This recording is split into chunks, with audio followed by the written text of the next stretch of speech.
যারা সদ্য বিবাহিত তাদের উদ্দেশ্যে আমার উপদেশ সবসময় থাকে, তারা স্ত্রীর কথা মেনে চলবেন, ব্যাস এটাই উপদেশ। আপনারা হেসে উড়াই দিলেন জিনিসটা, সিরিয়াস উপদেশ। আমি কোনো বিয়ে পড়ালে সাধারণত আমি নতুন জামাইকে বলি, বাবা সুখে থাকতে চাইলে বইয়ের হাতে বায়াত হয়ে মুরিদ হয়ে তার কথা মতো চলবা, ব্যাস শেষ।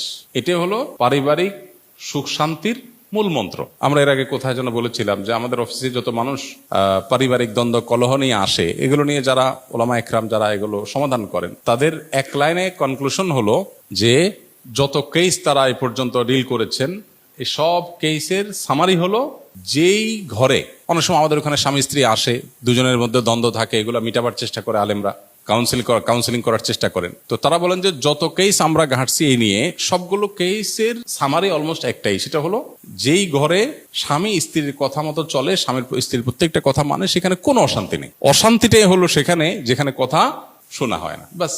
এই জন্য নবদম্পতি যারা আছেন তাদের উভয়েরই এটা আমল করা উচিত। বিশেষ করে ছেলেদের একটু বেশি আমল করতে হয় আর কি, মেয়েদের একটু কম। তো মেয়েদেরও করা দরকার। আর স্বামী হোক আর স্ত্রী হোক, যিনি জীবন সঙ্গীর কথা যত বেশি শোনার চেষ্টা করবেন, আল্লাহর নির্দেশে বাইরে বললে সেটা না, আল্লাহর নির্দেশের মধ্যে থেকে যত বেশি শোনার চেষ্টা করবেন, তিনি আল্লাহর কাছে তত প্রিয় পাত্র হবেন। মুত্তাকি হিসাবে তত ভালো মুত্তাকি হইতে পারবেন।